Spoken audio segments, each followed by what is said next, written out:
We're live on YouTube now, so you should be able to find the link. Sir, I'm on it. Sure.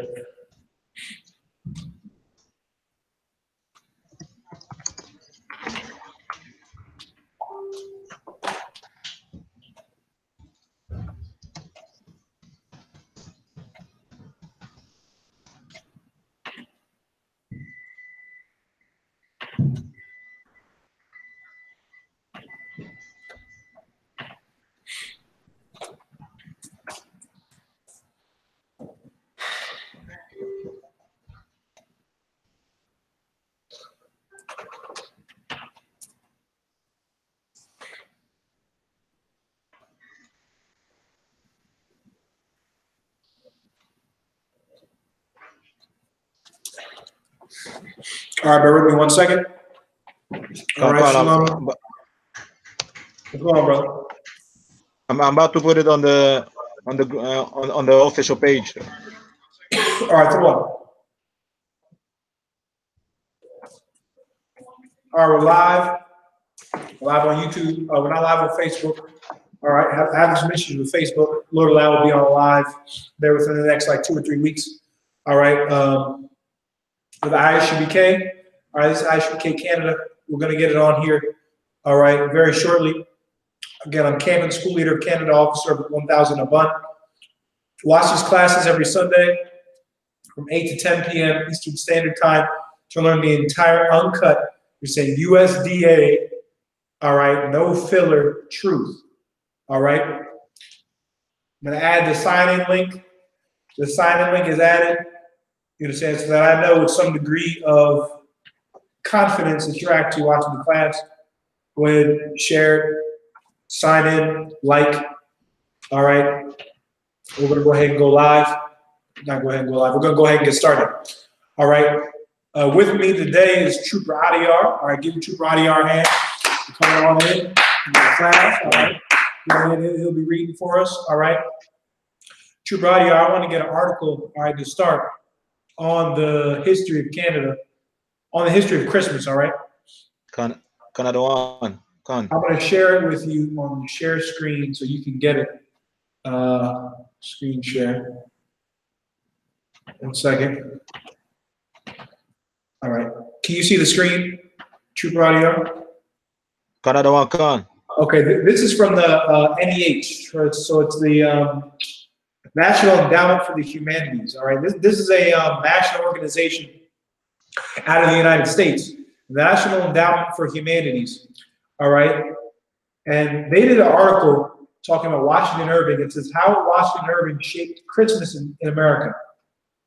The modern day idea of Christmas and the idea of love and happiness and peace and get together, it has a historical precedent to it. All right, and this is the historical precedent. Washington Irving. All right, get to know his name. Washington Irving. All right, is the one that allegedly shaped Christmas. Because actually, we're going to get into Washington Irving. We're going to get into the legend of Saint Nicholas. All right, and then Saint Nicholas, being a black man. Hold on 1 second.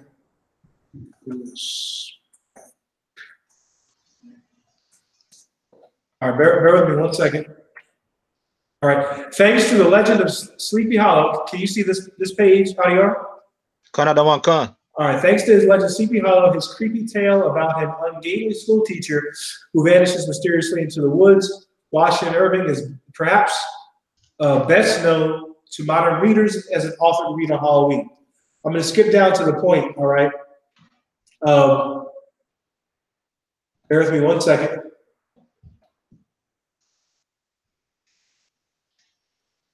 Blah, blah. We're going to read this here. I'm going to read this to start, all right? If you can read that highlighted part, Trooper Adiyar. Canada one, con. Mitchell, a Columbia medical professor and a U.S. senator, seemed to know everything about everything. And Irving poked fun at Mitchell's know-it-all sensibility with his fictional account of Manhattan, which includes some tall tales about its origin. Among Irving's yarns was a story about the shipwreck of a Dutch scouting party on Manhattan, where one of its members received a vision in which good Saint Nicholas came riding over the top of the trees in in that same wagon, wherein he brings his early present to children. Nicholas tells the Dutch to settle on the island Saint Nick, in a sense, becoming the founding father of the most famous city in America. All right, so this is a tall tale. Bear with me 1 second. All right. So this is a tall tale about the founding of Manhattan. According to Washington Irving, this is a fictitious account. According to his fictitious account, St. Nicholas, a Dutchman, was having a dream that St. Nicholas was riding over, you understand, Manhattan, and that's the founding of Manhattan, that St. Nicholas founded Manhattan. The first thing you need to understand is that St. Nicholas was an Israelite. St. Nicholas was a Israelite. He was an Israelite. He was a so-called black man, so you can understand today. All right, we're going to prove it. We're going to get his picture and his photo, and he didn't want to be worshipped, you understand, on December 25th. Santa Claus, the origin of Santa Claus is a so-called black man from Turkey around the 4th century known as St. Nicholas. All right, and this devil, Washington Irving, is responsible for many of the myths that you believe in Christmas today. All right, let's read more of it. Let me share the screen. Once again, I.S.U.P.K Canada, like and share. Type in all questions that you have. All right, Lord Allah will get them answered. All right, if there are no questions, as I assume there are not right now, I'm going to go ahead and get into my topic.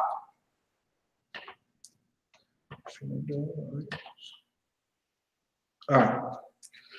Bear with me 1 second. Canada one coming. Of course, that's a lie. Manhattan was stolen from the North American Indians by the so-called white man, because the North American Indians, you understand, didn't have the same concept of land ownership as the so-called white man did. The so-called white man puts up, you know what I'm saying, as many borders as he can, metal borders and border patrol and guns and barbed wire. The Native Americans didn't have that. So their concept of land was like, we own this. Like everyone, okay. Their concept of the land wasn't, we own this. The Native Americans' concept of the land was, it was everyone's. You understand what I'm saying? Like it didn't belong to just one person. White man's concept of land ownership is, he owns it and that's it. All right. True Pride, get me Psalms 49 and 11. Canada one con. Psalm 49 and 11. And that's what the so-called white man does when he conquers. He names the land after his own names. All right. But before we get that scripture, I'm going to keep reading.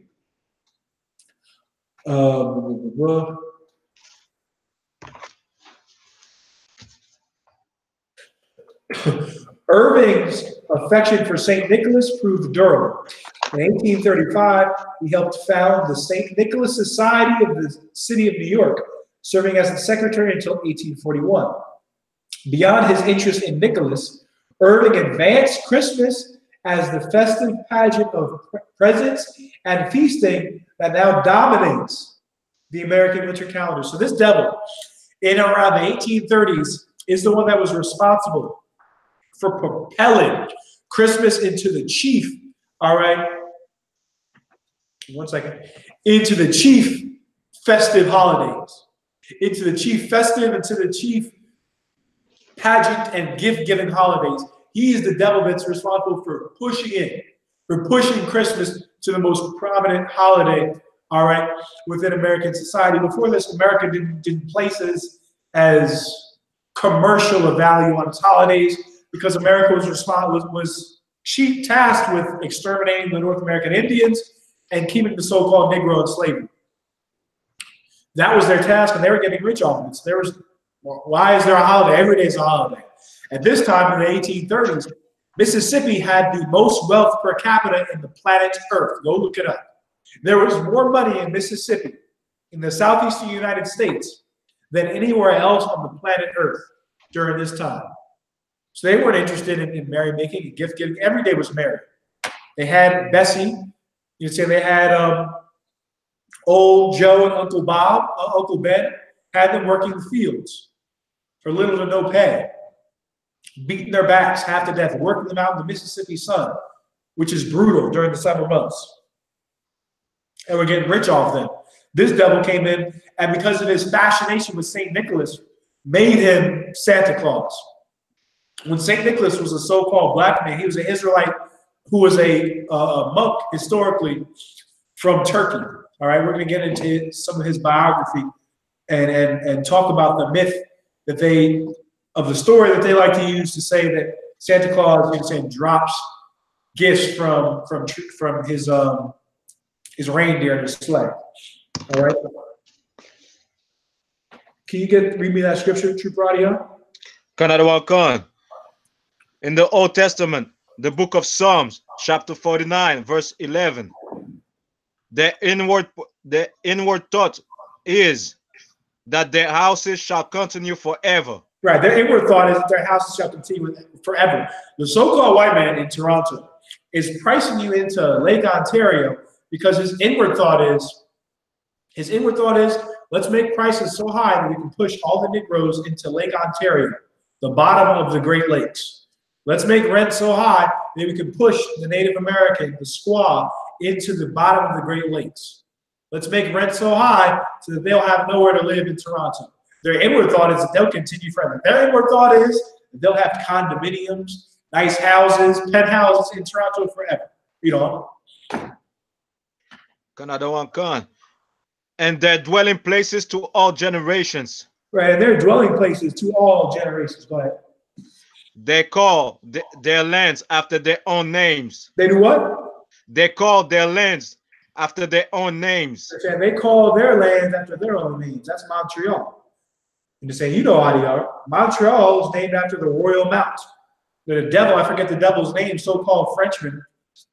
A devil came to Montreal, saw a mountain, and claimed it in the name of the king, Philip I of France, and named it Montreal in French, or Mount Royal in English, which if you combine it in French is Mont Royal, all right, or Royal Mount. They named Toronto after their own names, man. Montreal after their own names. Montreal wasn't named Montreal. That wasn't the name the Native Americans gave it. The name the Native Americans gave Montreal was just a place by the river. That's what it means in the native tongue. But they call the names after their own places. The so-called white man stole Manhattan and named it after his own, and said that Manhattan was founded by St. Nicholas dropping gifts. That's a tall tale, that's a myth. But nonetheless, he says that he founded it. He says that he traded glass beads with the Native American Indians and they just gave up Manhattan. And that's a damn lie. He murdered them and called it Manhattan. And drove the Native American Indians, you understand, so far west, you have to take a plane to go see them in the United States. So-called Native Americans that are still holding on to their tribal identity, if you will. All right? They call the lands after their own names. Their inward thought is that they'll continue forever. That's the inward thought of the so-called white man, woman, and child. All right? Bear with me 1 second. That's not it. Can you see the screen that I was just reading from, Trooper Audio? All right. So, like we said before, Irving advanced Christmas as the festive pageant of presents and feasting that now dominates the American winter calendar. He traveled to England in 1815, Slovakia, where various personal and professional interests kept him abroad until, Slovakia, that was 1815, where various personal and professional interests kept him abroad until 1832. The sketchbook of Geoffrey Crayon, Gent, which greeted American readers in 1819, contained a smattering of essays and short stories, including the iconic Sleepy Hollow, Plaza Second. So Washington Irving spent some time in England because of personal interest, because of business ventures that were out there, business perspectives that were out there. He stayed out in England for about 17 years. And he began to experience the English Christmas. All right, we're going to read on about his experiences with the English Christmas. Trooper Audio, I need you to get me, bear with me 1 second. Any questions? Type them in. Questions, type them in. Like this, share this. I.S.U.P.K Canada, all right?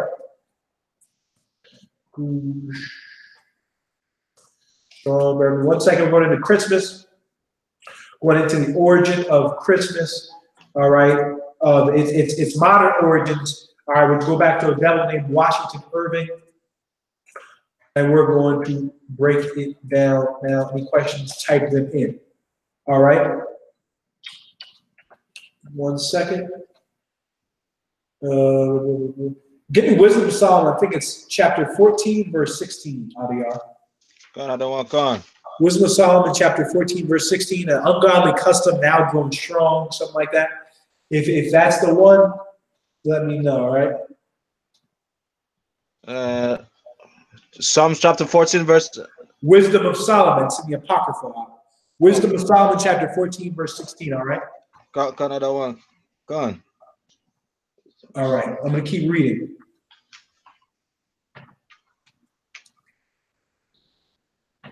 Bear with me 1 second. All right.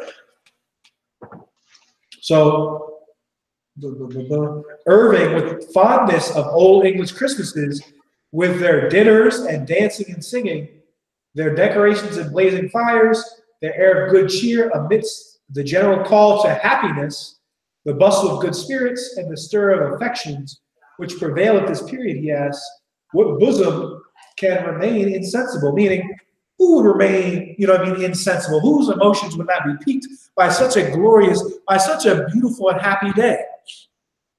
When little did he know, that happiness, that gift-giving, that feasting during Christmas comes from Saturnalia, which is a Roman holiday in worship of the god Saturn, not in worship of the Bible. Furthermore, no devil, to so-called Negroes, Latinos, Native American Indians, what baffles me is that the devil, the so-called white man, can tell us when we could be happy in 2018 with drugs and murder and shooting going on in Toronto. Christmas isn't stopping that. The most wonderful time of the year doesn't stop that. In Montreal with the stabbings, the most wonderful time of the year doesn't stop that. The self-hate, the skin bleaching. The most wonderful time of the year doesn't stop that. So why is he telling you when to be happy? Why is he telling you during this day, you can get together with your family and you can have a meal? Why is he saying that? These holidays have nothing to do with us, man. This is the white man's holiday, even in its modern time. In its modern time, Christmas has nothing to do with the family. Christmas is all about white supremacy. And if you love Christmas, you love white supremacy. Like, you want it to reign and rule. Christmas is a powerful, powerful show of white supremacy. Why? Santa Claus is white. And the little Christmas people are white. And the Christmas on TV is white. And the reindeer, they have white men's voices. And the Grinch has a bad old white man's voice. Everything about Christmas is about white supremacy. All right? It's not about our culture. It's about English Christmases. Trooper Adiyar, did you get the scripture? Canada one con. Read. Wisdom of Solomon, chapter 14, verse 14. Go ahead. For by the vainglory of men they entered into the world. Keep reading. And therefore shall they come shortly to an end. Read on. I need you to get verse 16 up. 16. Canada one con. Thus in the process of time. There we go. Go ahead. An ungodly custom. Hey, what? Ungodly custom. Ungodly custom. Grown strong was kept as an ungodly custom. Thus in the process of time, an ungodly custom. Grown what? Ungodly custom. Ungodly custom. Ungodly custom. Another one gone. Grown strong was kept as a law. No, what I'm doing, Chief Radio, what I'm doing is when I say, when you read ungodly custom, I say what? You say ungodly custom. I say a holy custom. You say ungodly custom. A custom about Jesus, ungodly custom. A custom about the Bible, ungodly custom. That's what I can't too. I'm going to say, a what? You're going to read the last thing you read. All right?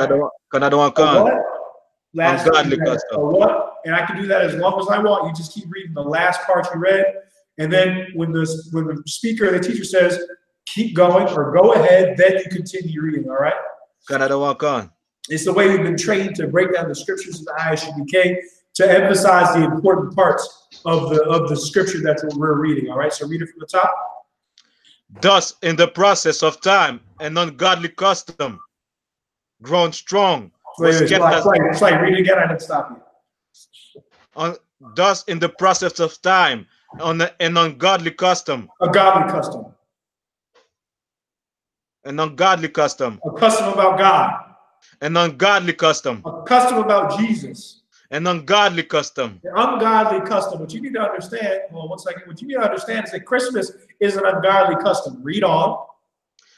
An ungodly custom grown strong was kept as a law. Right. Stop there. An ungodly custom that was kept strong grew up as a law. Now it's like Christmas in Canada. It's like a law. You send your kids to school. Well, I got this for Christmas. What did you get for Christmas? Happy Merry Christmas. Happy holiday season. It's like it's a law now. You're being told about it like it's, you know, make sure you buckle your seatbelt, or please drink responsibly, right? Don't serve alcohol to minors. It's like it's a law, but it's an ungodly custom that grew strong. That's all Christmas is. All Christmas is some devil in New York City who wanted to go to England, right? He wanted to go to England for business perspectives, for personal reasons.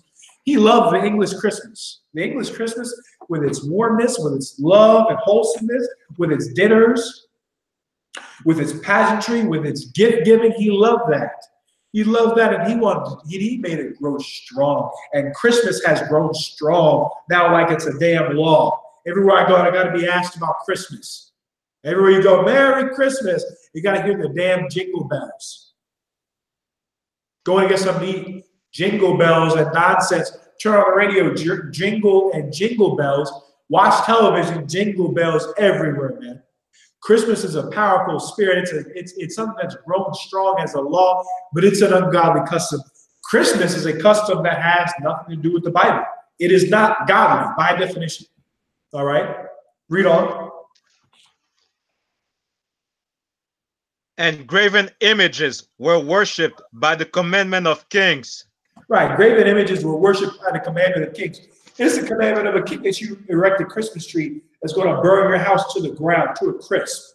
It's a commandment from a king that you put up a fat white man and call him Santa Claus and say he's from St. Nick, when St. Nick looked nothing like that. St. Nicholas was a man that walked around the earth. I bet you didn't know that. About 1,000 years ago, he walked around the earth. He was a so-called black man. All right? He's from the same people as the so-called Negroes, West Indians, and Haitians, you understand, today, so-called Negro. From the same people as the so-called blacks, Hispanics, and Native American Indians. He was an Israelite, all right, that lived in Turkey.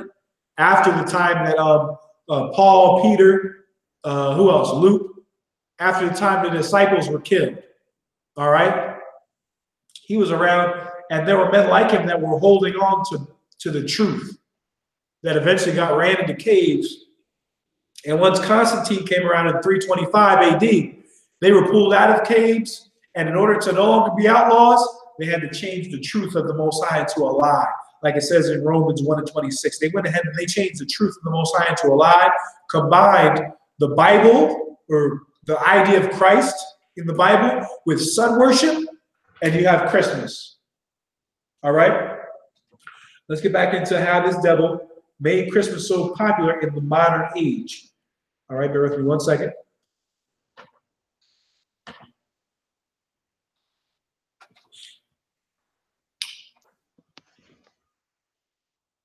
Back in his homeland, Irving's homage to the holiday resonated with the public.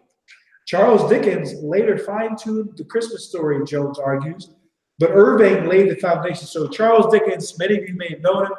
Basically, your most popular Christmas story, I believe, or Christmas stories come from him, Charles Dickens. All right? And he refined Irving's Christmas story. Americans embraced Irving's vision of Christmas as their own, marking the revival of a holiday that had been banned in parts of the country for excessive drinking and fighting. It spurred in the populace. Hold on now. We said in the beginning, the white man was rich than wealth itself in Mississippi in the South. Little was it stated, little was it said that during Christmas, it was banned in some parts of the United States because of excessive fighting and drinking. Now, what happens in Toronto every Christmas? Doesn't the block get shot up? Don't you get robbed? Don't the most thefts happen during the Christmas season? Go look it up. Go get your crime statistics. Go ask the police departments. The most home thefts, home invasions, general thefts, violent crime happen during Christmas, man. I know that's how it happens in Philly, in Philadelphia, in the United States. A brother got shot in his neck over a parking spot just yesterday. Shot in the neck and is dead over a parking spot. Why? Because that's the Christmas spirit. That's the Christmas spirit. And in America, there's a ton of murder in and around Christmas. A ton of death in and around Christmas. A ton of robbery in and around Christmas. Why? Because Christmas is satanic, man. Christmas is satanic, and it breeds the spirit of murder, not the spirit of happiness. All right? Trooper Audiyar, can you keep reading? Yeah, 6. I'll drop down to 17, sir. Perfect.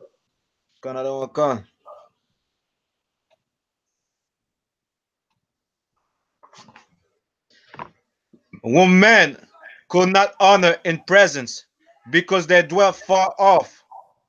They took the counterfeit of his image from far and made an express image of a king whom they honored, to the end that by this their forwardness they might flatter him that was absent, Right. as if he Go were, ahead. as if he were present. Right. By flattering the king, by celebrating Christmas, by worshiping Santa Claus, you flatter the king. You flatter the king by doing that. What is this? What else is this going to? The mark of the beast. You cannot buy or sell except he that had the mark in his right hand and in his forehead. In this scripture says, you please the king, not by taking a mark in your hand, not by getting an incision, not by getting a surgical procedure, but by erecting a counterfeit image of this God, a counterfeit image of the king, a counterfeit image of what the king worships, and you go and worship it. Then you'll please the king. Then you'll be able to trade. Then you'll be able to buy and sell. Then you'll be able to enter the world stock exchange, Trooper Audiyar. Then you'll be able to make, trade deals. Then you'll be able to trade with the United States, trade on a world level, if you please the king. That's what it's talking about in Revelations 13 and 16 when it talks about the mark of the beast. Not a damn computer chip. There's no nation that can't buy or sell. There's no one that can't buy or sell because of a computer chip, and there is no damn precept of that in the damn Bible, man.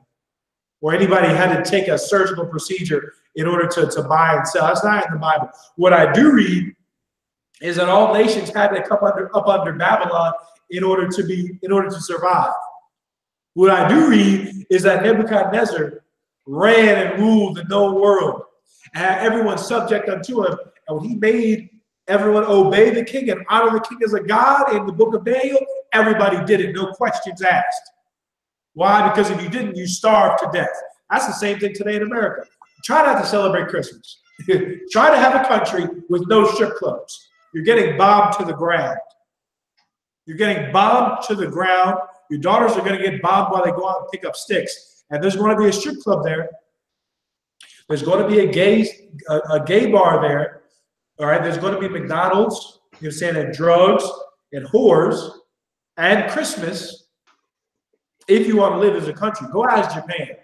Go ask Japan. They bombed Japan. Japan was, and the Japanese, I'm sidebarring real quick, but the Japanese, man, remember, look at the Japanese in World War II. They were not that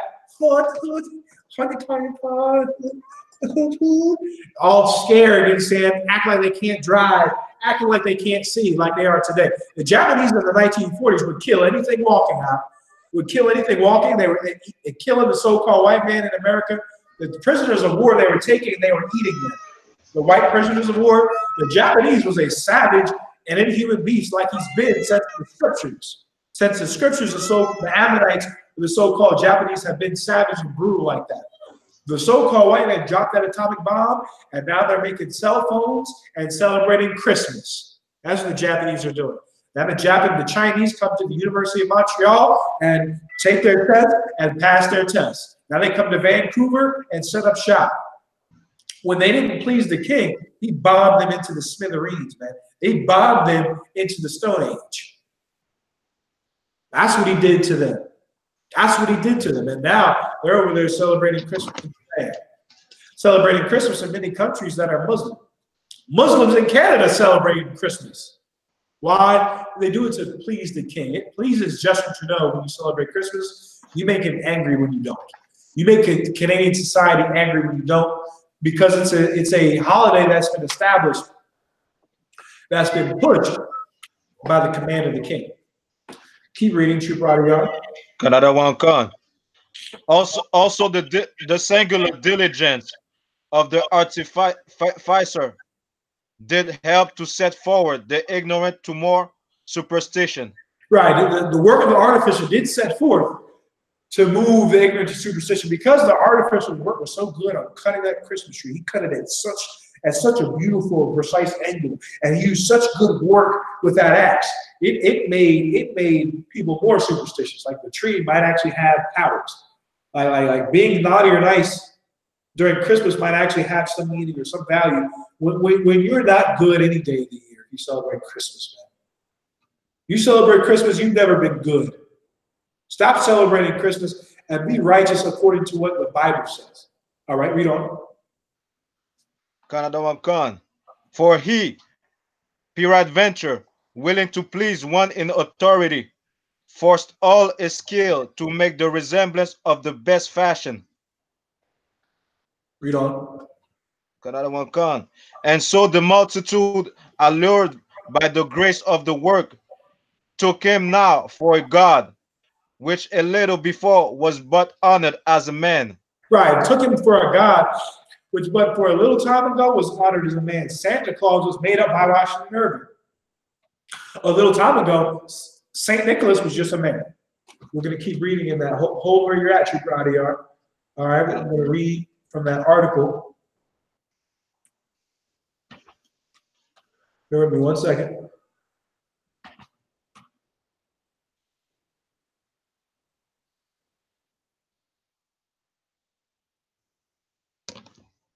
Up until the end of his life, so it seems, Irving saw Christmas not only as our indulgence, but a spiritual necessity. Washington Irving said that Christmas is a spiritual necessity. Now, you atheists that celebrate Christmas, you're saying you're being spiritual. According to the founder of the modern way that Christmas is worshipped, it is a spiritual event. You atheists are celebrating, you people, oh, are you Christian? No. Are you celebrating Christmas? Yes. Well, guess what? That makes you a Christian. Everyone on earth is Christian. Everyone. Everybody. Muslims, you're a form of Christianity. Buddhists are Christian. You can't hurt anybody. All right.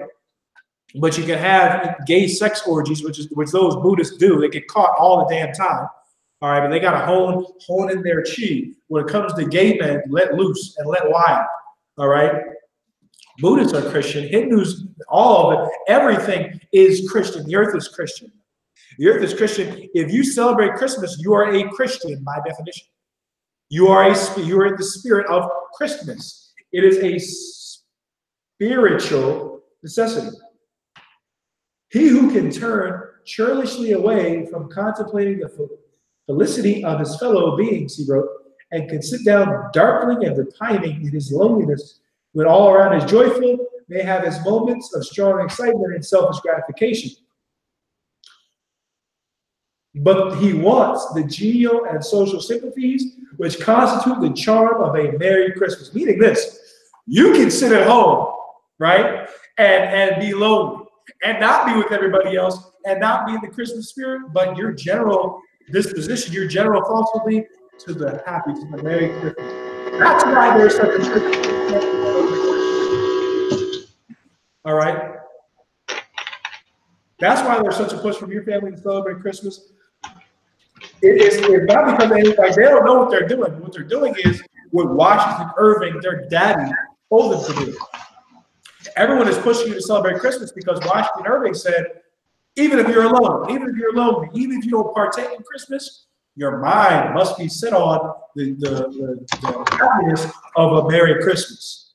That's why there's such a push for you to celebrate Christmas. That's why everyone says, Happy Christmas, Merry Christmas, Happy Christmas, Merry Christmas, everywhere you damn go. Everyone trying to say it to you.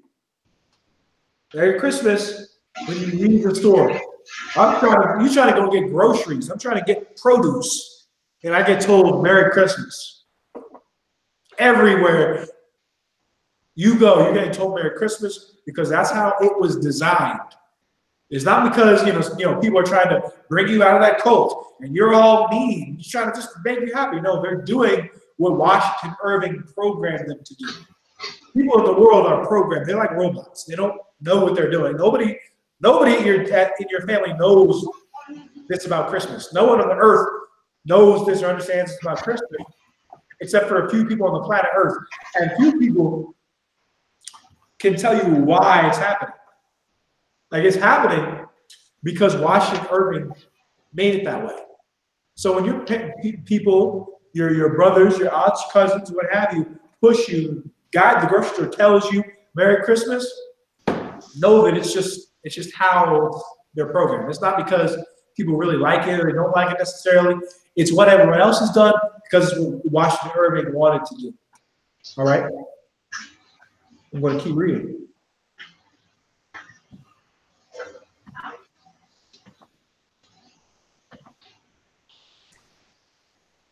All right, that was it. So he took Christmas. Washington Irving is the devil that is responsible for propelling Christmas into the holiday that it is today.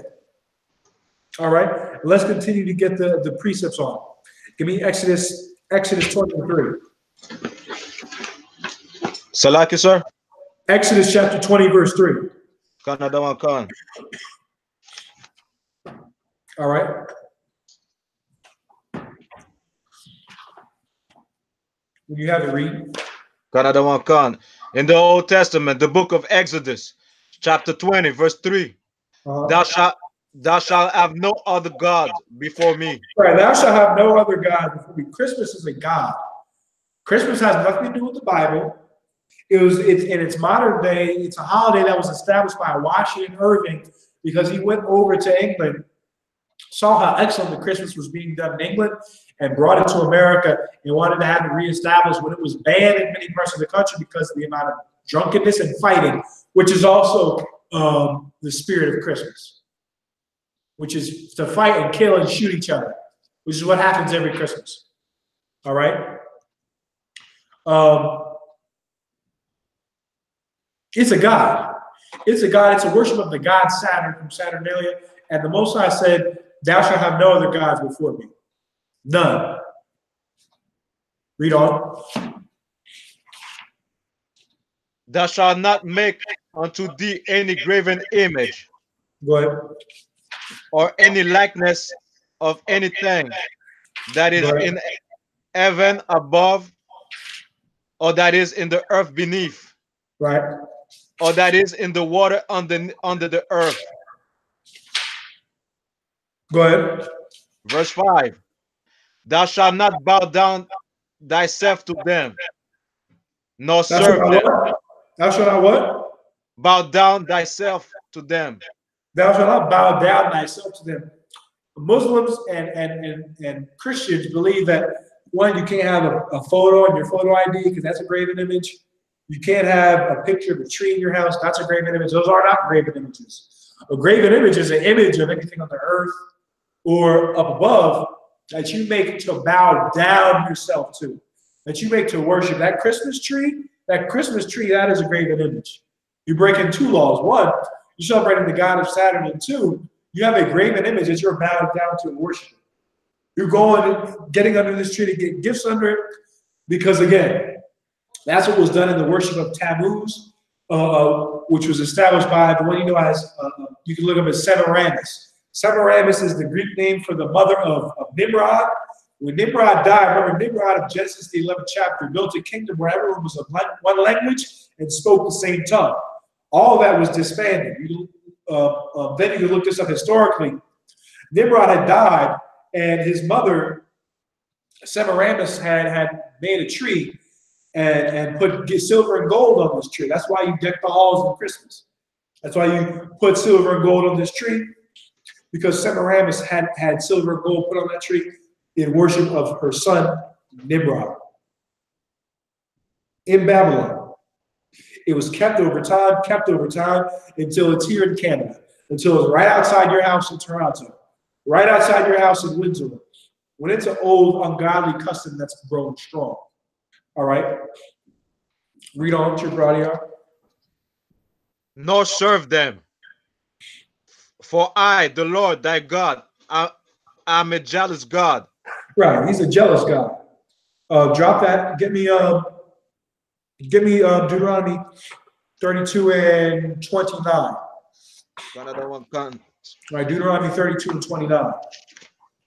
The Most High is jealous. He's tired of so-called blacks, Hispanics, and Native American Indians are celebrating Christmas, celebrating Halloween, celebrating Thanksgiving, celebrating a carnival. It's a famous holiday down in Brazil and some of the West Indian countries.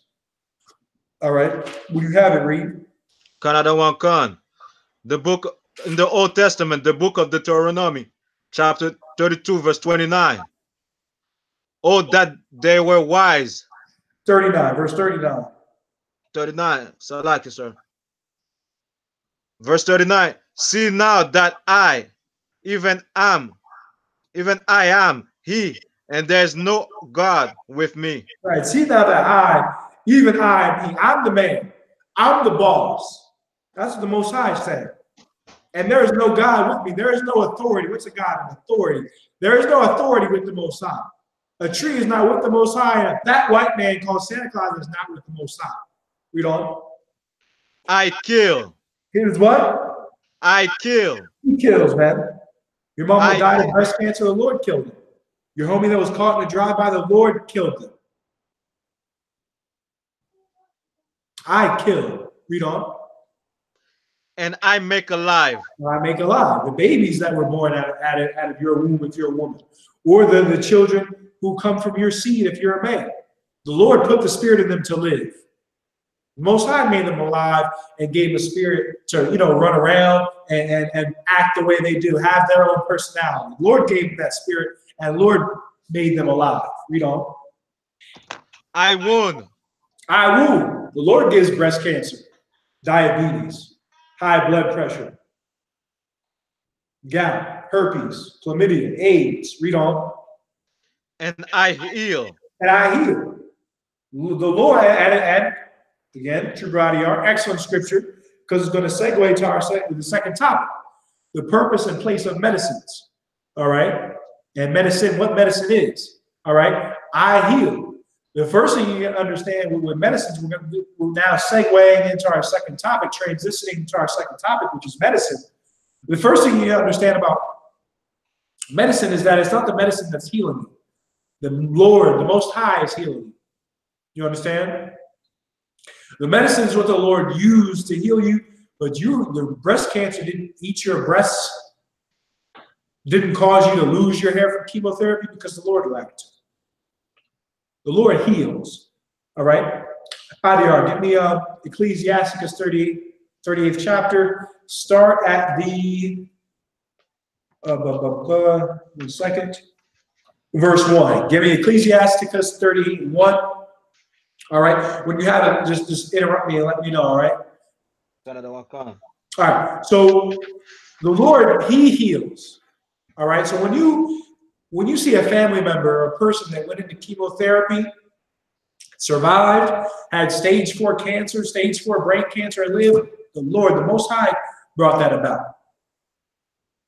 He brought that about. All right. The Lord brings it about through His angels. All right, there's an archangel, or there's an important angel known as Raphael. You've heard of him probably through the Christian church. His real name is Raphael, all right, which means the Lord heals, the Most High heals. he appeared in the book of Tobit. He gave Tobit the prescription or the recipe that you would use to cast the demon out of Sarah, who was supposed to be his rib, become his rib. The purpose of that recipe was not so that you now can take eyes and the organ of a fish and heat it up and have smoke. The purpose of that, the point of it was following an order and obedience and obeying. When you follow the orders and obey the Most High, the demons will be cast out of you. You will be healed. All right? And again, following the orders of the Most High is not spooky. It's not something you do from your bedroom, looking out of the window at the night sky. You obey his priests. And the counsel that they lay down, because it is not their own counsel, it's not their own volition. The words we speak in this class, the scriptures we're reading, I didn't make this up. This breakdown I didn't make up, but I got it from someone who got it from someone who got it from Commander Jerry Yohanna, who got it from the Most High. You understand? Who got it from men of the Most High, who got it from the Most High, who got it from Christ or Yahushua. All right? And that's how it's going to work. So if you want to live, it will behoove you, so-called Negroes, Latinos, Native American Indians, to get into the I.S.U.P.K, because this information we're going to give you about medicine is not heard anywhere else on the planet Earth. The Lord, he heals, not Prilosec, right? Give me some other medicines, Trooper Adiyar. Ecclesiasticus chapter 30. No. Just name me some other medicines. Some other medicines you know, common, popular medicines. There's a lot. There's trees like I.S.U.P.K for the Creole. Okay, you're getting the herb. I was getting more lines, you know, like over the counter, Dayquil, NyQuil, Robitussin, stuff like that. Roots and herbs, stuff that people use to treat ailments. All right. God. All that would be nothing without the Most High. All right. The Most High heals. He heals using the physician. We're going to prove it using the doctor. Give me Ecclesiasticus, the 38:1. Ecclesiasticus chapter 30, verse 1. He that loveth his son causeth him oft to feel the rod. Ecclesiasticus 38:1. I can see the Apocrypha. I don't want con. All right. When you get it, let me know. All right. The Most High heals, and we're going to. I don't want con. You got it? I don't want con. Read. Honor a physician with the honor due unto him. Do what? Honor a physician. The Bible says honor a physician. A physician today is what you call a doctor. All right. A man who is tasked with caring for the physical body. Read on. With the honor due unto him. With the honor due unto him. A physician in Canada even goes through a very rigorous process to become a doctor. Doctors in the United States have to go through college, then they have to go through med school, then they have to go through residency. They have to go through an extensive amount of training to become a doctor. Give him the honor that's due unto him, meaning in general, if they make statements about your health, it's likely to be true. Regardless, you're to take ear to it. You get my point? Like that's the honor you give to a physician. All right, we're in Canada. All right, read on. For the uses which you may have of him. For the uses that you might have of him. He might be able to recommend you do certain things. Recommend change up your diet. We'll probably may say something to you that you didn't know. I didn't know I've been eating too much of this. I didn't know I've been dehydrated. You might have some use of him. I didn't know I had this illness within my brain. I didn't know I had this mental problem. Things like that. Go ahead. For the Lord hath created him. For the Lord did what? For the Lord hath created him. The Lord put together the physician, the man that takes care of people's physical problems. We're going to get the definition of physician real quick. This is the Zondervan's Pictorial Bible Dictionary, physician, page. This is page 597. One who understands and practices medicine in the art of healing. The priests and prophets were expected to have some knowledge of medicine. All right. So the priests and prophets at one time during the time of Moses, etc., had understanding in the in medicine in the heart of healing. And today in I.S.U.P.K, you understand, we're not going to get into it because you understand it isn't necessary for you to know. But here in the I.S.U.P.K, we have knowledge of psychology, of how to treat the body and things like that. You understand? Of practices in the art of healing. We also know the more important thing, we're in the business of the most important thing, which is the spiritual healing. All right. But that's the definition of a physician, one who understands and practices medicine, the art of healing. All right. So a person that knows that and does that, give him honor. That's your doctor. Read on, Trooper Adiyar. Another one, Khan. For of the Most High cometh healing. For what? For of the Most High cometh healing. That's why you give him honor. Because, okay, he's a man on earth that's been given the skill of understanding and practicing medicine and the art of healing. But the Most High, but from the Most High comes healing. That's why you give honor to the Most High. Because it wasn't that, in Canada and in today's world, it's devils that are mostly doctors. Nonetheless, it's not that doctor that healed you. Thank you, Dr. Such and Such. Oh, you can, of course, give him honor. I appreciate the work that you did. Understand that healing comes from the Most High. Most High healed you. He brought you from the grave. When you had breast cancer, when you got hit by that car, when you got shot. You understand? But it was the Lord that healed you. From the Most High cometh healing. Read on. And he shall receive honor of the king. And he shall receive honor of the king. Go ahead. The skill of the physician shall lift up his head. Go ahead. And in the sight of great men, he shall be an admiration. Right. In the sight of great men, he should be held in admiration. A physician holds a very high place in Canadian society. This is why. Because his skill lifts up his head, his ability to treat people. All right. Read on. The Lord hath created medicines out of the earth. Lord did what? The Lord hath created medicine out of the earth. Correct. The Lord created medicines out of the earth. Today, many of the medicines in the United States and within Canada, the root of them comes out of some plant in South America. In Central America, the so-called Native Americans of Central and South America showed the white man would treat malaria, would treat different ailments, would treat diabetes, would treat problems with getting an erection. He told the white man that, and the white man later distilled it and used different processes to make it into pill form. But all medicines have a root in some herb. All right. The Most High created medicines out of the earth. All right. Read on. Another one, Khan. And he that is wise will not abhor them. Right. And he that is wise will not abhor them. He won't abhor them. He won't abhor taking the medicine that needs to be taken for high blood pressure, for the gout, for diabetes that your doctor prescribes. Another thing that we're saying, still on topic, is to go to the doctor, get a checkup. It will be wise to get a yearly checkup and to not drop dead, you understand, because you haven't been to the doctor in 10 years and leave your kids stunned. All right? Why? Because of the Most High cometh healing. But the honor of the physician shall lift up his head. The physician's job is to heal. All right, that's his job, that's his practice, and the Lord heals. The Lord is the one that's over the healing that's being done. All right, medicine is not marijuana. Marijuana is not medicine.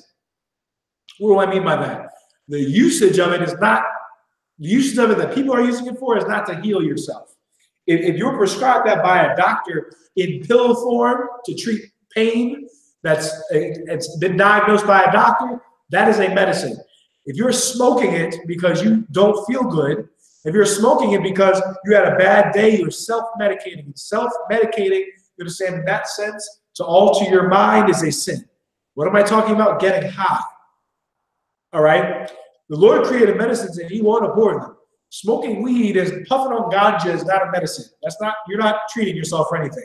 You're treating yourself a nice dose of lung cancer. That's what you're treating yourself. You're treating yourself a nice dose of being predisposed to paranoia, to schizophrenia. That's what's happening when you smoke weed. When you do meth and drugs and cocaine, those are not medicines. All right, medicine is what's prescribed to you as a doctor to treat a real ailment. All right, if you need painkillers because you have real pain that's been diagnosed by a doctor, then take the painkillers. If you're taking them because your daughter, your husband left you, You're getting high. You're trying to alter your mind to get into a different reality. That's a sin according to the Bible. You're not to do that. All right. The Lord, the Most High created medicine. Do not abhor them. Read on. Read on. Canada one con. Was not the water made sweet with the wood? Stop. Was not the water made sweet with the wood? Do you know what this means? La, sir. Okay. What do you think the word sweet means? Do you think does water taste sweet? La, sir. Okay. Can water taste bitter? Canada one con. Okay. If you drink bitter water, what do you know? What would you think about that water? It's poison. It's poison. Excellent. That's an excellent answer. But bitter water, for those of you that don't know, if you drink water and you taste it has a bitter taste, stop drinking it because it's likely poison. All right. The place where it was sourced from probably has some green slime on it. If you come up to a waterway, right, and you see it covered with green slime, covered with a bright green slime, do not drink that. That waterway is poison. If you see a waterway at the edge of it, you see these reeds come out called bulrushes. They're these little reeds. I'm sure you've seen it, right? Near like a lake, on the edge of a lake, or on the edge of like a very watery place.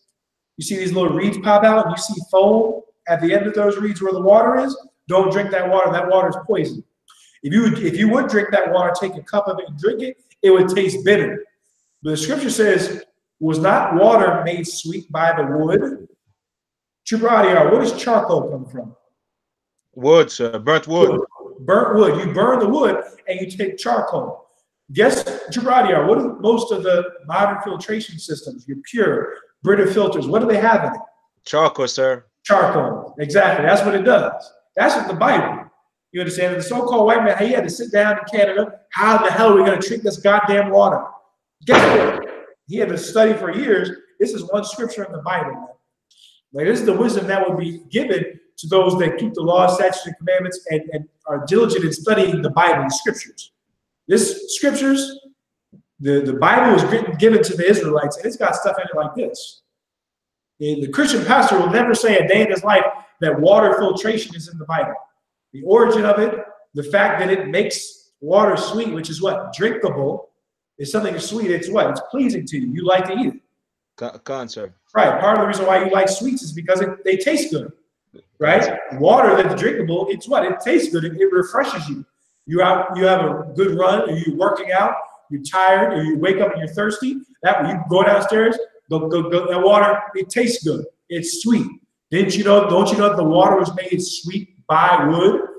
Water you take, you put it through charcoal. The charcoal filters out different impurities, and out you get sweet water that's drinkable. Read on.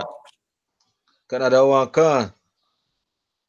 That the virtue thereof might be known. And the virtue thereof might be known, meaning the skills and the ability, the things that charcoal or wood can do, it would be known in making the water sweet. Read on. Canada one con. And he have given men skill, that he might be honored in his marvelous works. Right. He gave men skill that he might be honored in his marvelous works. There are brothers, I don't know, some of you in Canada, you see the Canadian Football League, the National Football League. There's brothers in that league are absolutely huge, gigantic.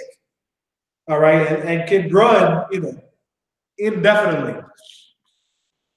Have strength levels that are damn near superhuman. And you know, saying can run as fast as track runners. That's a skill.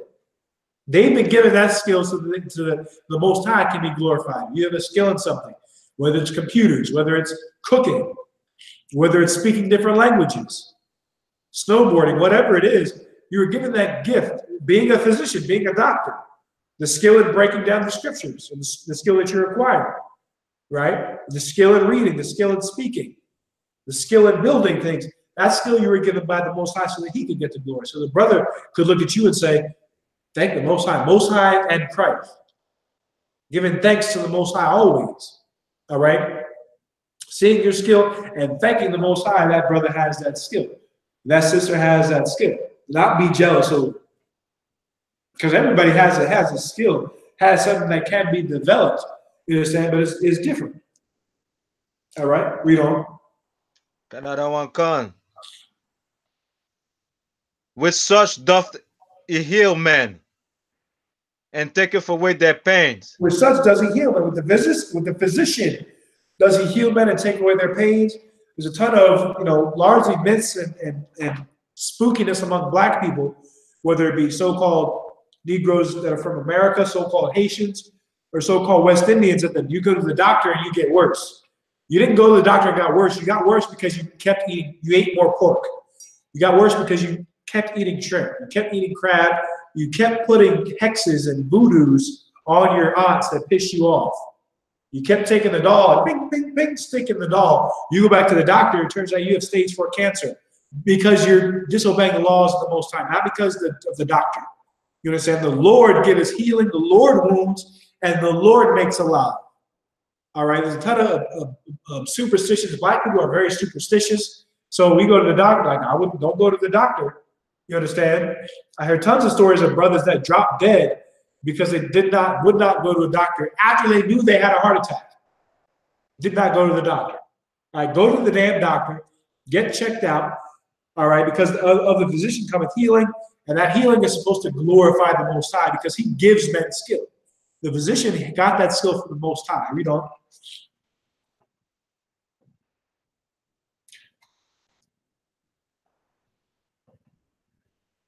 Trooper audio, can you hear me?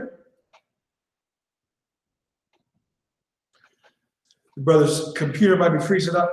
Brothers and sisters in Canada, the brother has some technical difficulties. I'm going to go ahead and we're going to keep reading. All right, on it. Bear with me 1 second. Go ahead and get where the brother was at. All right, brother, this is Trooper Adiyar reading strong for us out of Montreal, Canada, so-called Haitian.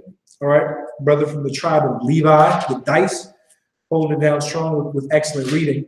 I'm going to take over while he works on that. We're Ecclesiasticus chapter 38 and verse 7. With such doth he heal men and taketh away their pains. Verse 8. Of such doth the apothecary make a confection, and of his works there is no end. And from him is peace over all the earth. From the apothecary is peace. The man that can make different perfumes, make different medicines. Of him comes peace. The end of pains and suffering on a large level on the earth. That's what it means by peace. All right. Verse 9. My son, in thy sickness be not negligent. In your sickness, when you're sick, don't be negligent. Don't hesitate to go to the doctor. Don't hesitate to get checked out. But pray unto the Lord, and he will make thee whole. He'll make thee whole. If you pray to him. If you pray to him, you understand, as you start all prayers, you understand, face the east, where the rising of the sun, if you're in the Western Hemisphere. If you're in Canada, where the sun rises, you face that direction to pray. And you pray in the name of Yahweh Ba'Hashem Yahweh Shai. You start off the prayer and you end the prayer with Yahweh Ba'Hashem Yahweh Shai. All right, you end the prayer with Yahweh Ba'Hashem Yahweh Shai. Thawada Aman, or thank you, so be it. Or amen in the English is Aman in the Hebrew. All right, that's how you pray. And you pray before the Most High that he'll heal you. And when you pray, you go back and you work on quitting cigarettes. You work on quitting getting high. You work on quitting whores and strip clubs. All right.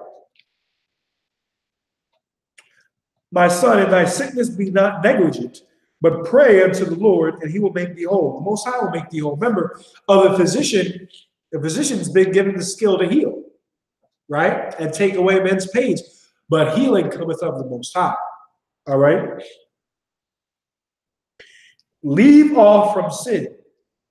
What should you do when you're sick? Leave off from sin and order thy hands aright. Cleanse thy heart from all wickedness. You got to cleanse your heart, you understand, from all wickedness, from all evil, man. From all evil. You have to face the east, which is Jerusalem, where Jerusalem is located. Jerusalem is older than Mecca. Jerusalem is older, you understand, than any religion that was formed. Even the religion of the Arabs called Islam, which is a false religion. There is no prophet named Muhammad. No Arab could ever be a prophet. You understand? No Arab could come and heal him. Why? Because the Lord, the Most High, comes healing. With the Most High comes healing. The Most High is the God of this Bible, is only the God of the so-called blacks, Hispanics, and Native American Indians, the Israelites, according to the Bible. All right? Leave off from sin and order thy hands aright and cleanse thy heart from all wickedness. Eating pork, crab, shrimp, and lobster is wickedness. Going to a strip club, having sex with whores and prostitutes, that's wickedness. Having a Christmas dinner is wickedness. All right? Going to the Christian church, the Muslim mosque, it's wickedness. It's serving other gods. If you're Black, Hispanic, and Native American Indian, you have to leave off wickedness when you're ill. Leave off wickedness. All right? And order your hands aright. Your hands are not right if you're smoking, if you're worshiping an Arab god. All right? If you're in the Christian church, if you're having the Christmas ham, your hands are not ordered aright. Bear with me 1 second. All right?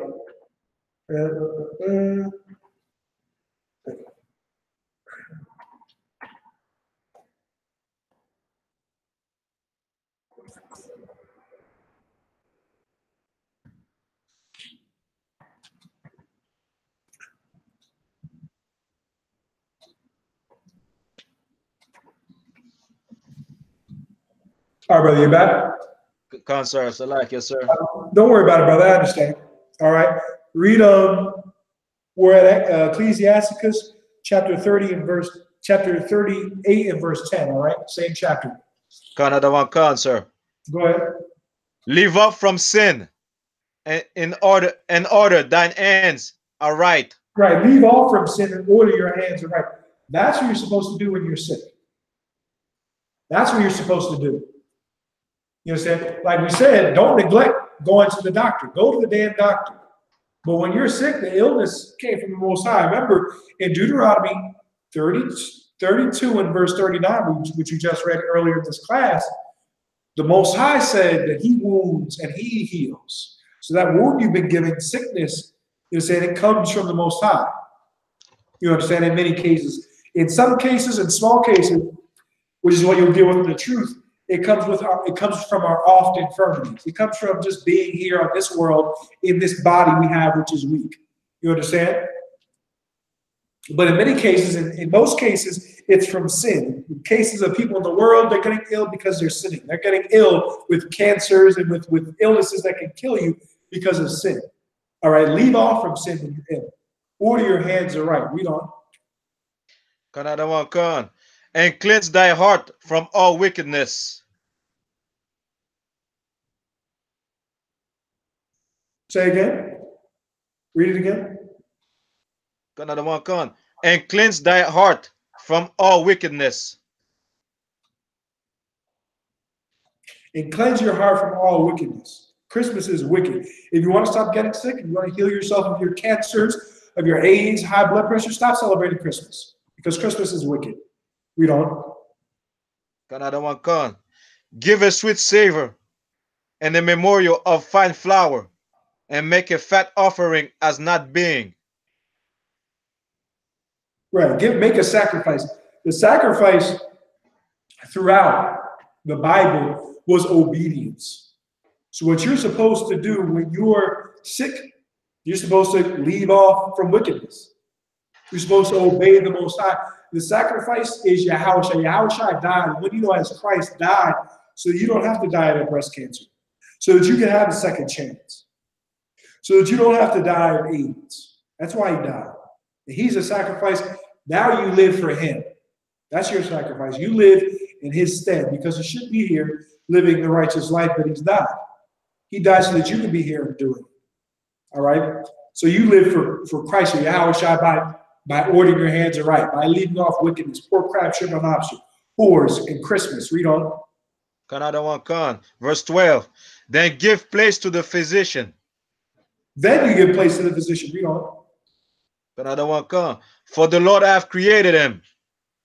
let him not go from thee, for thou Right. hast need of him. Right. Well, the Lord, the Most High, created you. You have a need for him. Because of him coming the healing. Excuse me. He was given the skill to heal the pains of men. The healing came from the Most High. You know. Another one come.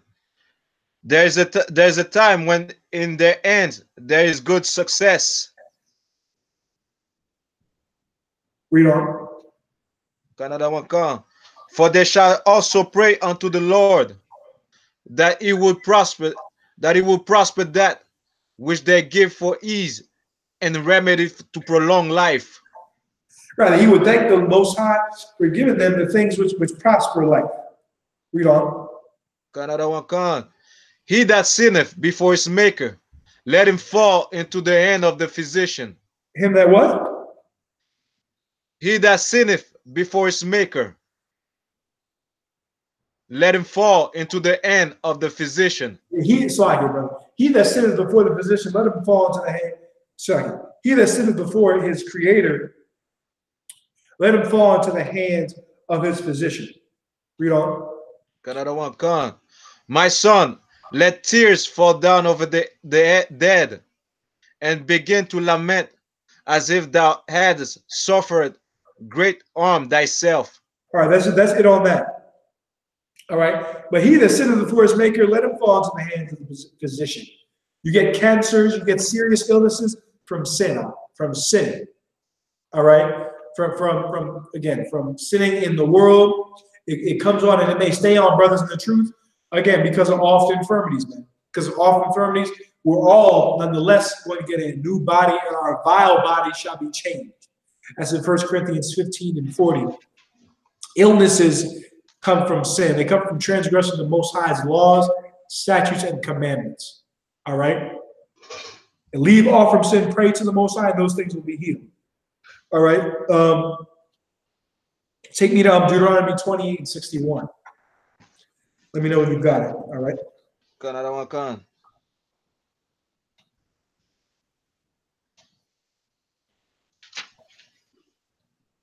Deuteronomy verse 20, chapter 20, verse Deuteronomy chapter 28, verse 61.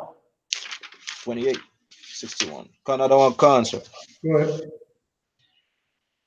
Also, every sickness and every plague which is not written in the book of this law, them will the Lord bring upon thee until thou be destroyed. Read it again. Another one come. Also, every sickness and every plague which is not written in the book of this law. Every sickness and every plague which is not written in the book of this law. If you read Deuteronomy, the 28th chapter, herpes is not written there. AIDS and chlamydia and gonorrhea, high blood pressure, gout, gonorrhea, syphilis is not written there. But what did the Most High say? Read on. Another one come. Them will the Lord bring upon thee. Then will the Lord bring upon thee all those things. Read it from the top. Another one comes. Also, every sickness and every plague which is not written in the book of this law, them will the Lord bring upon thee until thou be destroyed. Right. Every plague that is not written, every sickness that's not written,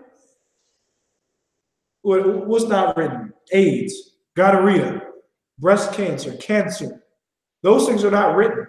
High blood pressure is not written. Breast cancer, HIV, not written. It's not written. But the things that are not written in the book of this law, those things the Lord will smite you with. Herpes is smitten because we've left the laws, statutes, and commandments of the Most High. All right? We're smitten with AIDS because of not obeying the laws, statutes, and commandments of the Most High. All right? That's why we're smitten with those things. That's why we're destroyed by them. Is that it on that verse? Salaki, sir? Is that it on the verse? Laha, sir. Keep reading. No, that was it. That was it. Okay, come.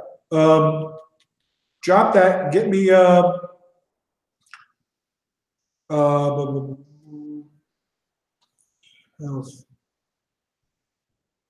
Give me 1 second. Give me Psalm 107.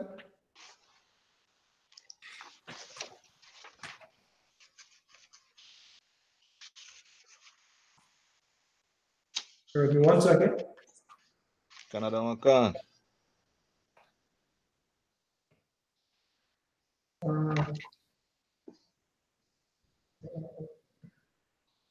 Give me 1 second. Canada one can.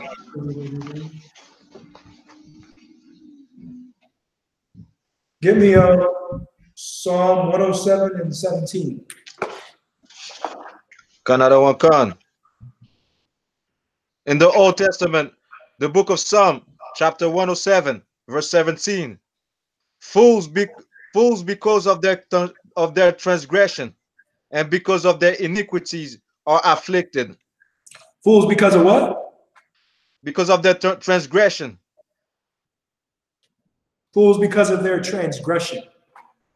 Fools, men and women without understanding, brothers and sisters without understanding, because of their transgression, they're afflicted, they're smitten. They're struck with different sicknesses and illnesses. A fool is a man that goes and has sex, you say, with whores. A fool is a man that goes and has sex with a woman that's married. A fool is a woman that has sex with another man that's not her husband, and they get sick because of it. Like, there's an article that's out, brother, where swingers or women that go out and have sex with other men, and men that have sex with other men's wives are more likely to get STDs than prostitutes. Go look it up. All right? All right? That's true. Why? Because it's foolish. And fools in their transgression are afflicted. Read on. Canada one can.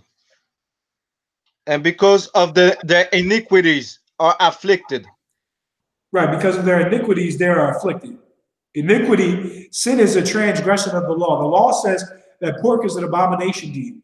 Blacks, Hispanics, Native American Indians. When you eat pork, you get high blood pressure, you get diabetes, you get high cholesterol.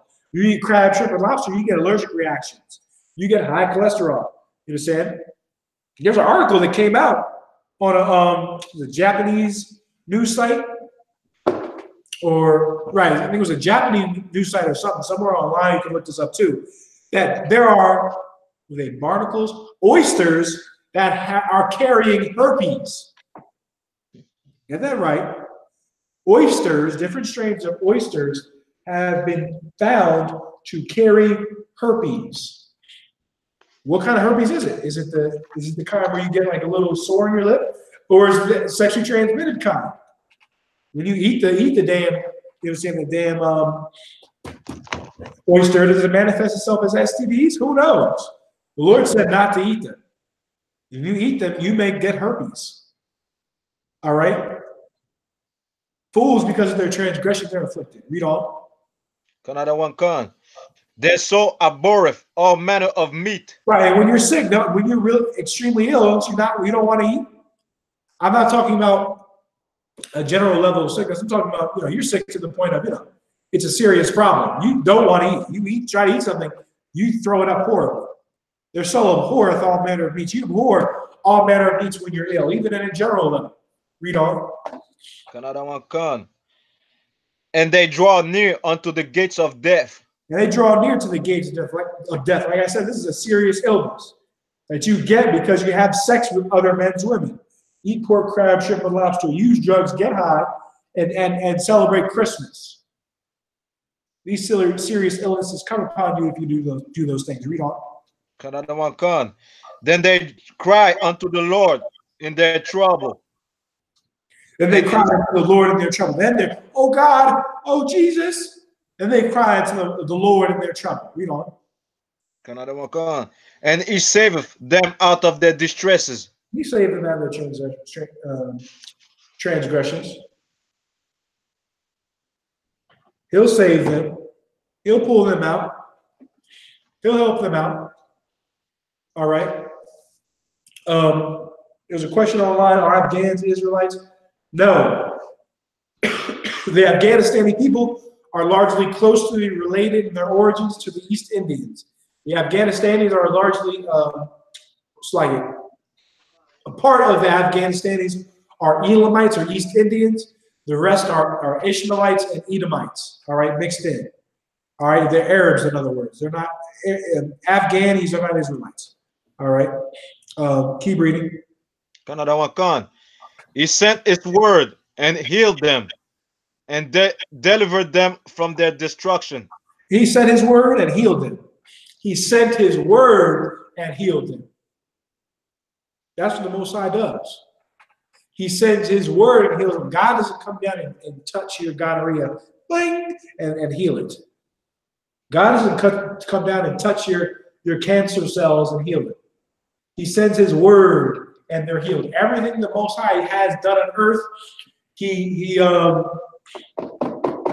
has done by the angels. Get me True Brother, or get me Jacob's ladder in the book of Genesis. If you could look that up, Jacob's ladder. All right. Everything the Lord sent his word and you were healed. How did his word get to you? An angel carried out his order. All right, we're going to prove it.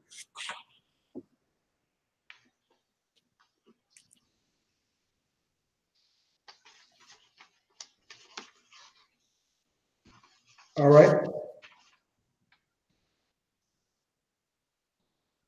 Read. Another one, con. 28 and 10.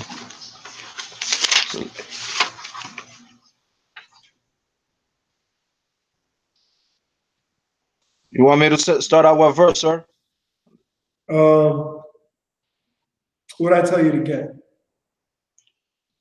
You got to just start at where it says ladder, from earth to heaven. Verse 12. Where are we at? Tell me where you're at.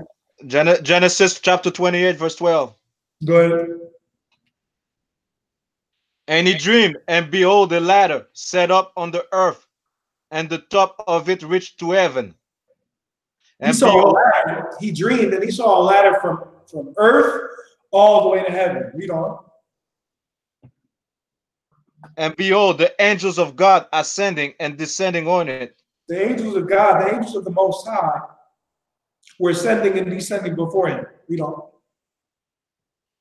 And behold, the Lord stood above it, and said, the Lord stood above it. The Most High was at the very top on his throne that doesn't move. Read on.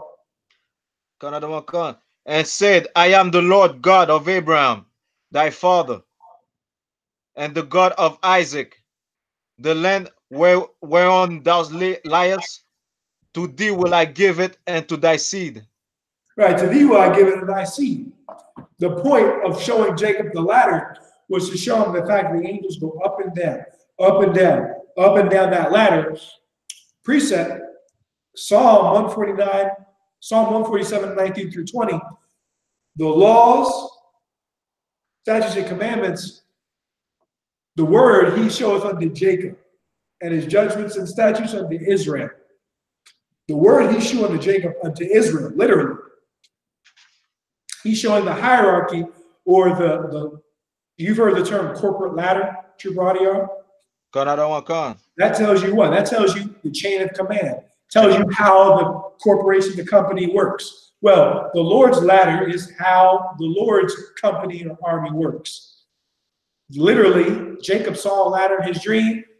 What I was showing you is that the Lord stays in the heaven. You understand? God. There's a priest that says he does not move from his throne. He sits on the throne forever. And his word heals you. That was in Psalm 107, right? How did his word heal you? He sent it to an angel, went down a ladder, meaning he went from heaven to the earth, and he made that order complete. He healed you. All right. So drop that. Get me take me back to Psalm 107 where you were at. All right. Go ahead.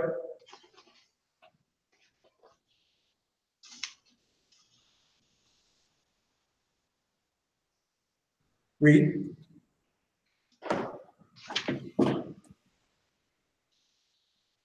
And oh, that man, verse 21.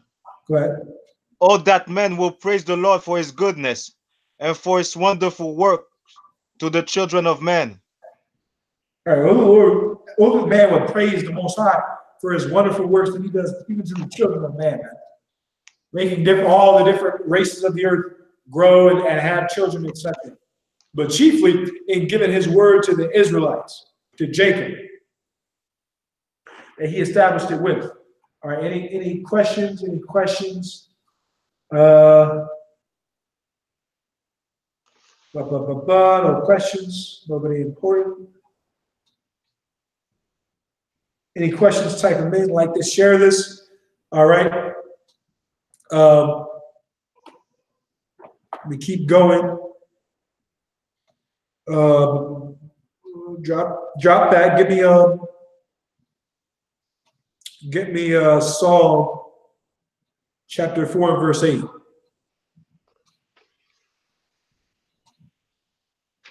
Psalm chapter 4 verse 8. God, I don't want con. Go ahead. I will both lay. One second. Before you read, you want to repeat the scripture of where you're at. Meaning, here's Psalms 4 and 8. You want to say Psalm chapter 4 verse 8. All right. Con, I don't want con. Go ahead. In the Old Testament, Psalm chapter 4 verse 8. Another thing too, you don't have to say Old or New Testament. All right. The people, when they go and look these scriptures up, they can figure that out. All right. Con, sir. All right. Go ahead, brother. Verse 8. I will both lay me down in peace and sleep. For thou, Lord, only makest me dwell in safety. Right. I will lay me down to peace and to sleep. We're going into a very specific illness called insomnia. True brother, have you heard of insomnia? Con, I don't want con. Can you explain to me what it is, and what it means? Go ahead. It's like when you have difficulty to sleep, sir. Right. To fall asleep. You have a large difficulty. There's difficulty falling asleep. You have a difficulty falling asleep. That's correct. David said what? Read it again. Psalm chapter 4 verse 8.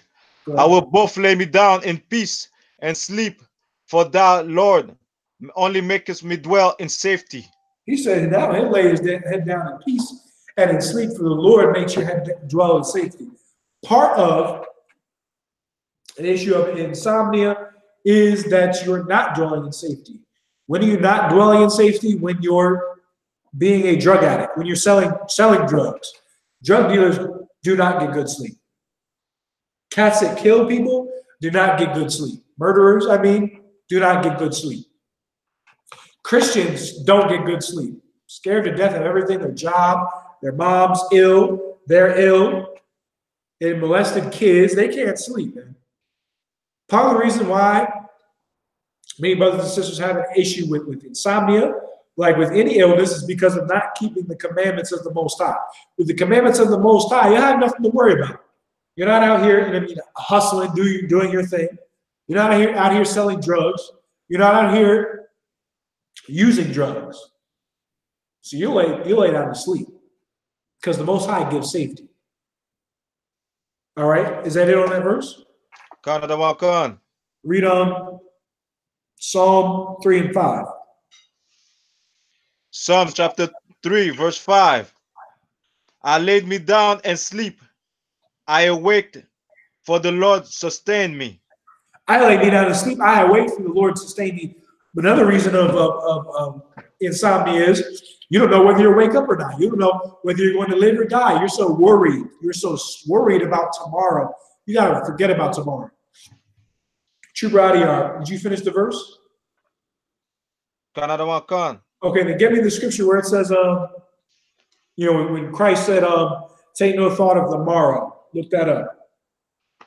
I didn't hear you, sir. When Christ said, take no thought of the morrow. Look that scripture up, all right? Sir. What? David lay down to sleep. He woke up because the Lord sustained him. The Most High sustained you. Don't worry about what's going to happen tomorrow, about this getting filled out, this bill getting paid, that bill getting paid. Go to sleep. Go to sleep and relax. Why? Because the sparrows, the birds you see flying around in Toronto, they eat. They don't starve to death. They don't pay anybody any rent anywhere. They don't have a home indoors anywhere.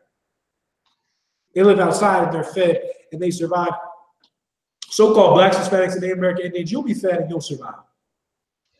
Don't rob your brother to try and get a come. Don't sell drugs to your brother because you think you can't live without selling drugs to pay your bills. Come follow the Most High, you'll get your bills will be paid. You're ready to be taken care of. You'll be taken care of because you're following the Most High. True Audio, do you have the scripture? Read. Matthew 6, verse 34. Go ahead.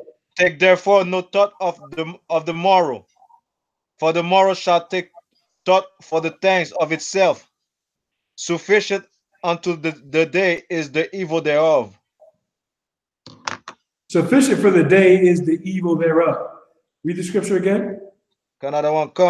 Matthew 6, verse 34.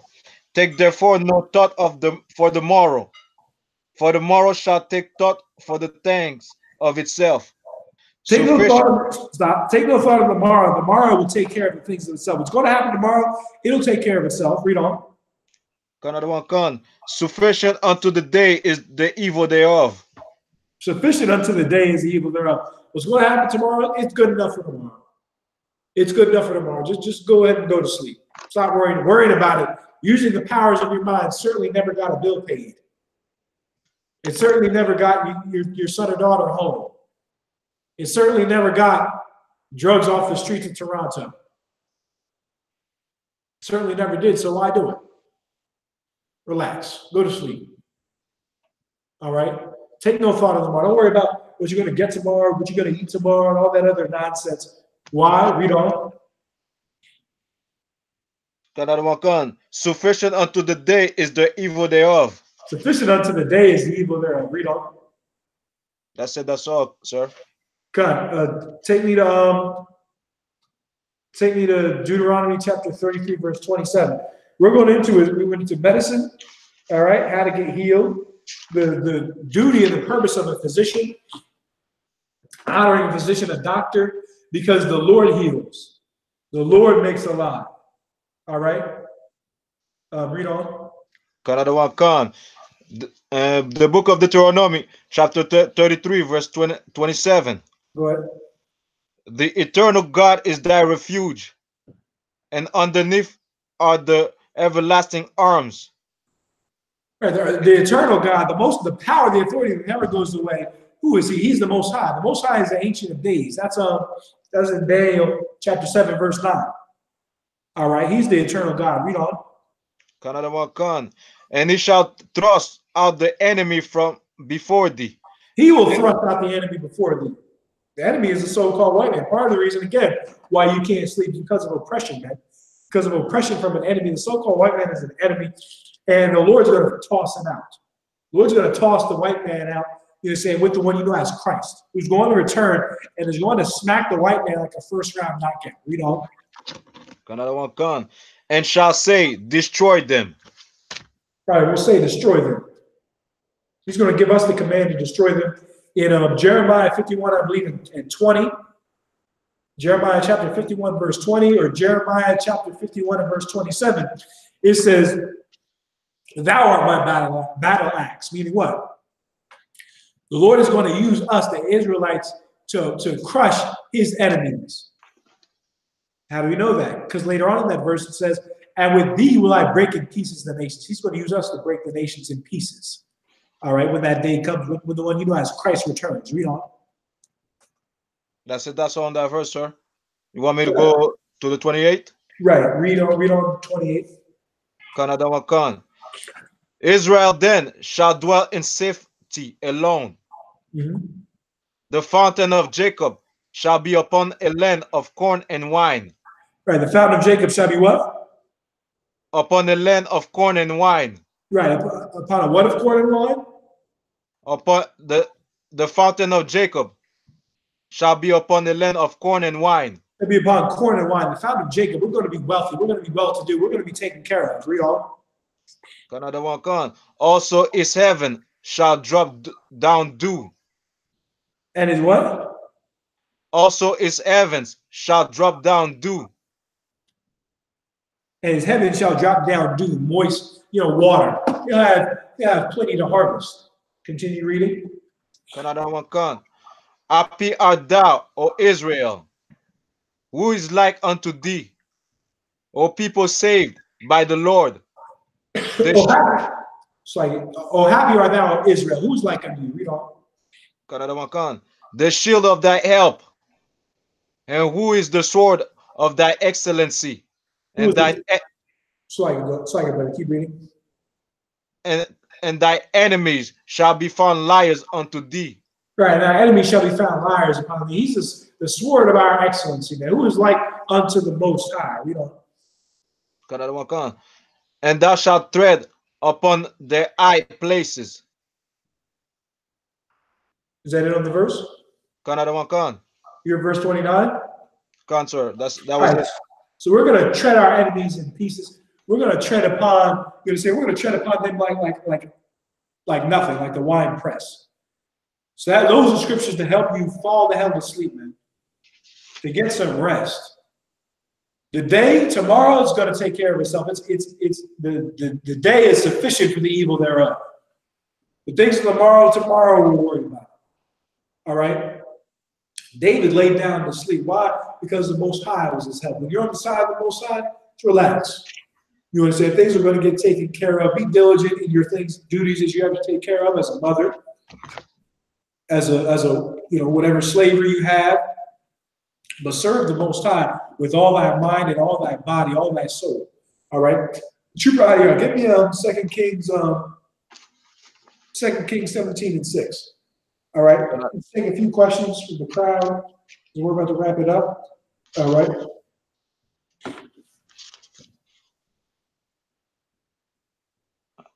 I go, sir. Go ahead. 2 Kings chapter 17, verse 6. In the ninth year of Hosea, the king of Assyria, took Samaria and carried Israel away into Assyria, and placed them in Ala and in Abor by the river of Gozan, and in the cities of Medes, of the Medes. They set them in the cities of the Medes. They set them in Assyria. The northern kingdom, in this context, is who Samaria is talking about. They were set up in the northern portions of Assyria to defend the Assyrian enemies against, to defend the Assyrians against their enemies.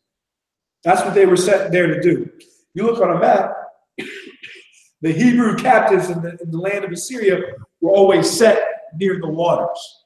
All right, so we were taken from Israel into the northern part of Assyria, which are the lands of, let me get a map real quick.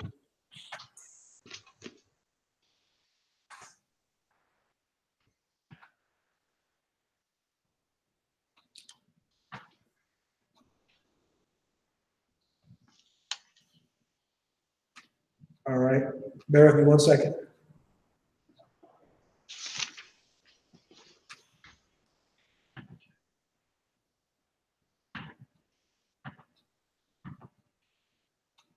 All right, so we were around this area, which is where the northern kingdom was, so-called, or Samaria.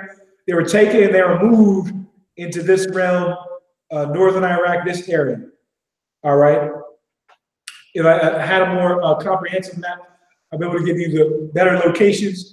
Wherever the rivers are that ran into Iraq, that's where we were. I believe it was this area.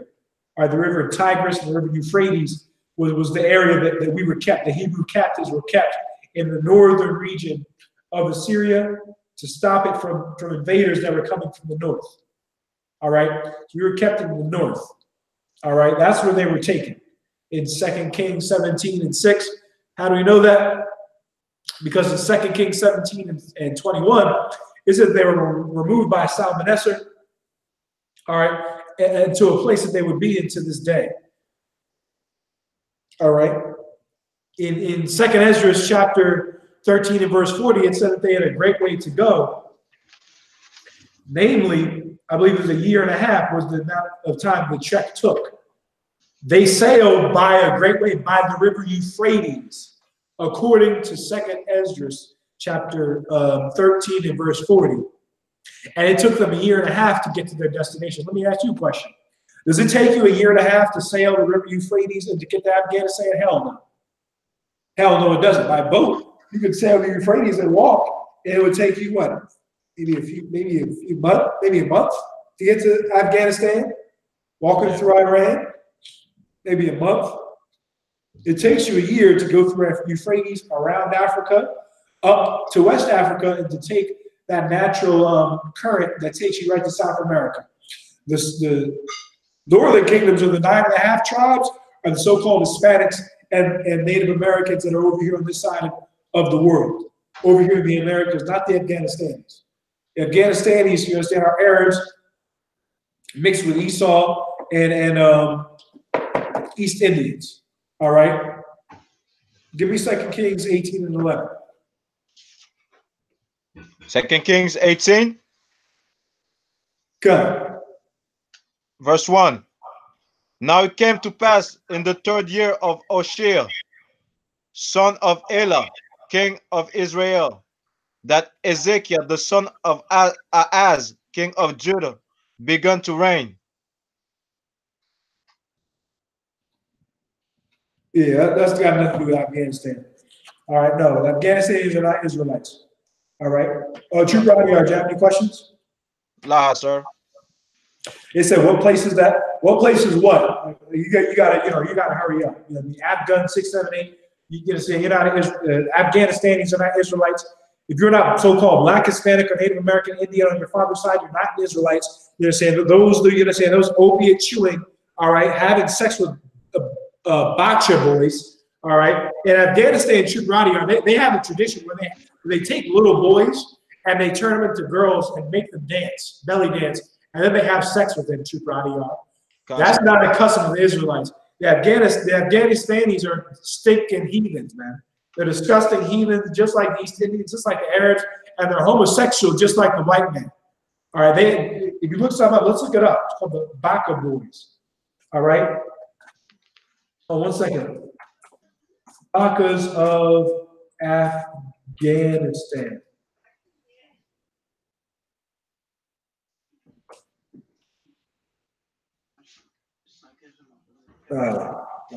Botches.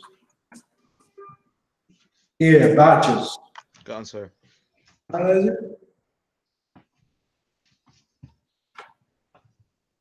Right. This is called Bacha Bazi. Is a slang term in Afghanistan for a wide variety of activities involving sexual relations between older men and younger adolescent men or boys. The practitioner is commonly called Bacha Baz, meaning boy play, or simply Bach. It may include, to some extent, sexual slavery or child prostitution. All right.